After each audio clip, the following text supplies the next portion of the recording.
देश में इन दिनों चुनाव को लेकर बहुत सारी चर्चाएं हैं। वन नेशन वन इलेक्शन की बात है। जो हमारे देश में चुनाव आयुक्त होते हैं, जो सारे देश के चुनावों को करवाने के लिए जिम्मेदार संस्था है, जो इंस्टीट्यूशन है, उसके प्रमुख की नियुक्ति को लेकर बहुत सारी चर्चाएं चल रही हैं देश में। इन तमाम बातों को के इर्द गिर्द मुख्तसर सी ये 3-4 चीज़ें हैं जिस पर हम विस्तार से आज बातचीत करेंगे। और हमारे साथ बातचीत करने की जो शख्सियत हैं उनका नाम है doctor SY Qureshi. News laundry में बहुत बहुत स्वागत है। आपकी किताब आने वाली है और ये किताब में क्या महत्वपूर्ण चीज़ें हैं, क्या महत्वपूर्ण मुद्दे हैं, समय समय पर बिट्स एंड पीसेस में लोगों ने पढ़ी हैं, छोटे छोटे हिस्सों में। लेकिन इससे पहले भी मैंने एक किताब लिखी थी, सबसे पहले 2014 में। उसका नाम था an undocumented wonder, the making of the great Indian election. कि इंडियन इलेक्शन होता कैसे है, इतनी बड़ी दुनिया की बिगेस्ट एक्सरसाइज। न्यूयॉर्क टाइम्स ने इसका लफ्ज़ यूज़ किया था, the greatest show on earth. तो उस किताब में तो हमने इलेक्शन कमीशन की पैदाइश, उसका एवोल्यूशन वगैरह कैसे फंक्शन करती है, उसकी डिटेल, इलेक्टोरल रिफॉर्म क्या होते रहे हैं, क्या आगे ज़रूरत है, डिमांड है, वो सब लिखे थे। इस किताब ये एक टोटली टॉपिकल है, वो तो एक एवोल्यूशनरी हो गई। तो अपनी जगह बहुत इंटरेस्टिंग, क्योंकि उसमें कहानियाँ ही कहानियाँ हैं, एनेक्डोट्स ही एनेक्डोट्स हैं। अच्छा। इसमें सारे जो भी कंट्रोवर्सी, कोई भी डिबेट, कोई भी चीज़ शुरू हो, कोई पार्टी में स्प्लिट हो गई पिछले दिनों जैसे शिवसेना में हुई, जी, तो उस पर बहुत दिन तक चल रहा है, अभी तक आज तक कोर्ट में केस चल रहा है। तो उसके ऊपर 2-3 आर्टिकल लिखे थे। पार्टी की स्प्लिट होती है तो क्या करते हैं, इलेक्टोरल बॉन्ड के बारे में, लीगल इश्यूज़ क्या हैं, एथिकल इश्यूज़ क्या हैं, वगैरह वगैरह। तो इलेक्शन रिलेटेड हर इशू इस किताब में आपको मिलेगा। लेकिन किसी डेमोक्रेसी में क्या सिर्फ ये तर्क हो सकता है कि एक पूरे प्रक्रिया को उसमें हटाकर और सिर्फ 5 साल में एक बार कोई एक सिंगल चुनाव हो? डेमोक्रेटिक तरीके से ये कोई बहुत फीजिबल ऑप्शन है? देखिए, ये जो डिबेट चल रही है, ये इसका कोई सिंगल आंसर पॉसिबल नहीं है। जी।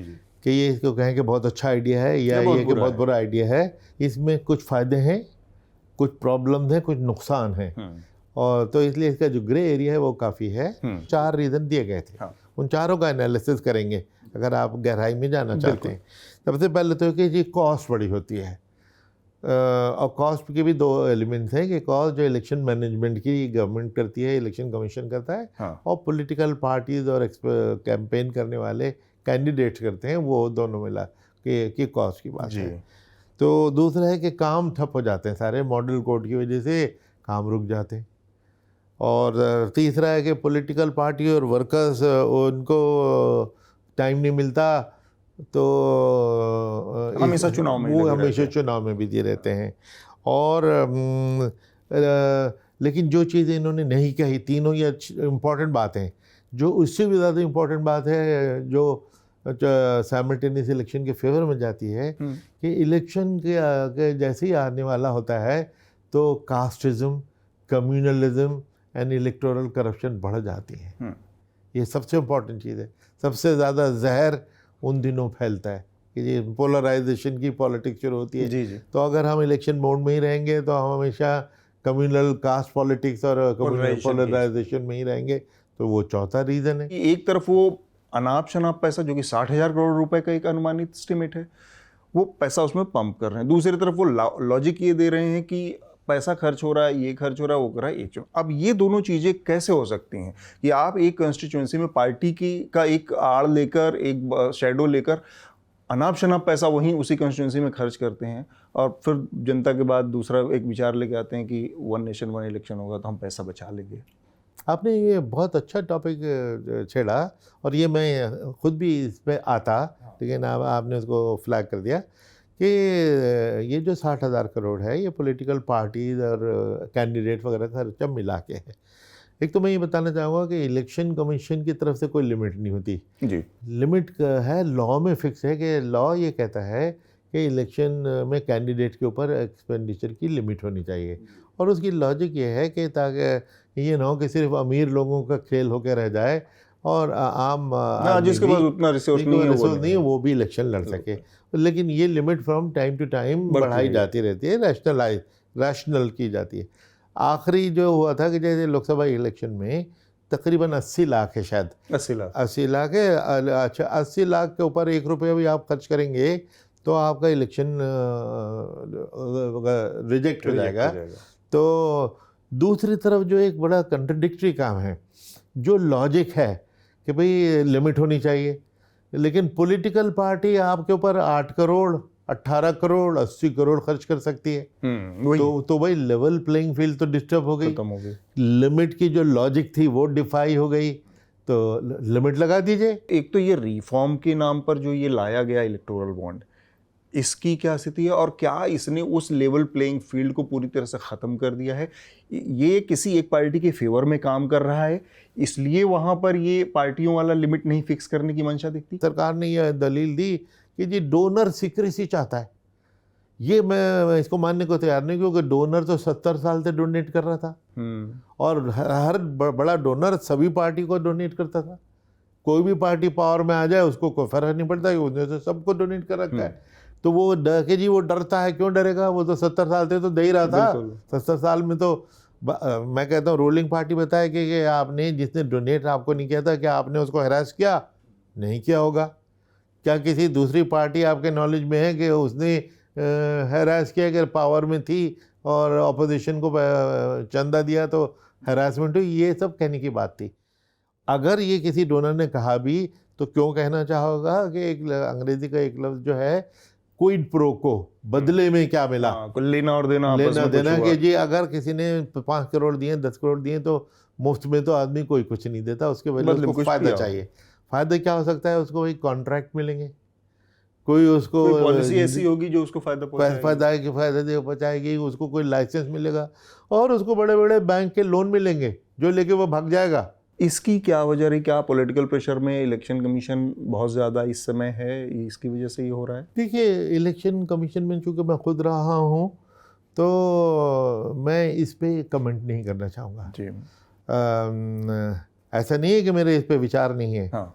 लेकिन मैं वो एक्सप्रेस करने में मतलब होते हैं इस तरह की चीज़ें नहीं हो बज़ाहिर कि भाई ये बड़ा क्लियरली आपने एक एफिडेविट दिया और बाद में उस स्टैंड में आपने बिल्कुल उलट दे दिया।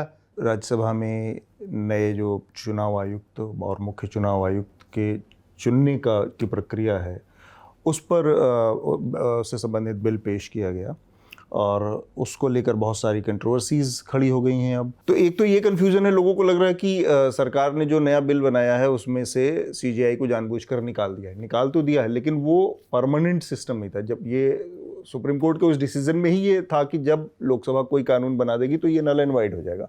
मैं ठीक कह रहा हूँ? सुप्रीम कोर्ट ने सिर्फ ये कहा था कि कॉन्स्टिट्यूशन में लिखा था कि चीफ इलेक्शन कमिश्नर को प्रेसिडेंट अपॉइंट कर सकता है subject to any law which parliament में मेक इन ड्यू कोर्स। तो उम्मीद ये थी कि साल 2 साल 5 साल 20 साल में लॉ बन जाएगा, कोई कानून बना नहीं 70 साल में। तो सुप्रीम कोर्ट ने सिर्फ ये कहा कि साहब 70 साल हो गए अभी तक आपने इस पर कानून नहीं बनाया, कानून बना लीजिए। और जब तक कानून नहीं बनाते तब तक हम इंटरिम अरेंजमेंट ये सजेस्ट करते हैं कि एक collegium prime minister, chief justice और लीडर ऑफ अपोजिशन का जो ऑलरेडी फंक्शन कर रहा है CIC के लिए, CVC के लिए, डायरेक्टर CBI के लिए, जिससे नेशन परिचित है, कि वो उस सिस्टम को जब तक हम उसका वो इस्तेमाल करेंगे और आप लॉ बना दीजिए। आप सरकार ने कोई उल्लंघन नहीं की सुप्रीम कोर्ट, बिल्कुल ठीक, उन्होंने बल्कि उसी कंप्लायंस में एक्ट लिया है। लाने की बात की अभी तो नहीं आया है वो बिल, लेकिन उसमें सरकार उस एक्ट में जो चाहे कर सकती है। सरकार उसमें ये भी फैसला कर सकती है कि जो सिस्टम 70 साल से चल रहा था वही ठीक है, कहने को कर सकती है, क्योंकि सुप्रीम कोर्ट ने ये तो नहीं कहा कि यही कोलिजियम आप डालिए, उन तो वो अपना इंटरिम अरेंजमेंट बताया था। पेड न्यूज़ कितनी बड़ी समस्या है देश में फ्री एंड फेयर इलेक्शन को लेकर। काफ़ी सैकड़ों केसेस पकड़े गए थे पेड न्यूज़ के, और ड्यूरिंग द इलेक्शन तो वो हिसाब किताब करने में कि ठीक है हमने दिया तो था लेकिन छुपाया था, लेकिन हम कर देंगे। लेकिन जब इलेक्शन हो चुका और आपने अकाउंट सबमिट कर दिए तो आप रिट्रोस्पेक्टिवली तो चेंज नहीं कर सकते, तब तो फंस जाएंगे। तो ये प्रॉब्लम तो अभी है, तो ये अभी भी परसिस्ट कर रही है। ये अभी भी है। कुछ हद तक इसके ऊपर चेक हुआ है, काफ़ी लोग केस पकड़े गए, लेकिन मैं ये कि इसको समझें कि पूरी तरह कंट्रोल में आई, मुझे नहीं लगता, क्योंकि अब तो मीडिया बहुत ही एग्रेसिवली फंडिंग से चलने लग गया है। लेकिन हमने हर डिस्ट्रिक्ट में एक media committee, media certification committee बनाई थी, जिसका काम यही था कि ज़रा देखो, अखबार पढ़ो, न्यूज़ देखो कि इसके कोई सस्पेक्टेड पेड न्यूज़ है तो पकड़ो। शुरू में कैसे पकड़ी गई कि अगर हम 2 राइवल कैंडिडेट हैं, दोनों के पास वो आया, दोनों ने बता खरीद देते लिया, हो, कोई एक बता देगा। तो होता क्या था कि पकड़ा कैसे गया था शुरू में कि उसमें पहले ही पेज पे हम दोनों ने पैसे दे रखा है कि जी फला पार्टी जीत रही है, कैंडिडेट जीता हुआ है बिल्कुल पक्का गारंटेड। उसी पेज पे दूसरी खबर है, नहीं दूसरा राइवल है वो जीता हुआ है पक्का, उसकी गारंटी, दोनों को जीता हुआ दिखा दिया क्योंकि दोनों ने पैसे। दैट इज हाउ ये it came to light initially. तो अब थोड़ा वो फिर हो, ये क्या होता था, एक ही उन्होंने प्रेस रिलीज निकाल दी, वो सब में छप गई, तो इट वाज ए प्रूफ कि ये पेड न्यूज़ है। अब ज़रा सी मेहनत करनी पड़ेगी कि हर एक को कस्टमाइज़ करके न्यूज़ दी जाएगी। आपको कुछ और लिख के देंगे, दूसरे अखबार वाले के लिए थोड़ा सा रीड्राफ्ट कर देंगे। तो होशियारियाँ तो होती रहती हैं, लेकिन आज रिसेंटली पेड न्यूज़ पे कितना कंट्रोल है कितना नहीं है, कोई बहुत दिन से सुना नहीं इसके बारे में। तो ये प्रिज्यूम करते हैं कि या तो लोगों को इसकी आदत पड़ गई, या ये कि इतना गंभीर मसला नहीं रहा ये। फ्री में इतना ही मिलेगा। अगर पूरा इंटरव्यू देखना है बिना काटे पीटे तो सब्सक्राइब करें न्यूज़ लॉन्ड्री को। क्यों? क्योंकि हमारा स्लोगन है मेरे खर्च पे आज़ाद है खबरें, यानी आपके खर्च पे आज़ाद है खबरें। हम ऐड या विज्ञापन नहीं लेते। हमारी सारी पत्रकारिता, सारा जर्नलिज्म आपके खर्च पर इंडिपेंडेंट है। तो पूरा इंटरव्यू देखने के लिए सब्सक्राइब करें, लिंक पर क्लिक करें और अपने दोस्तों को भी बताएं।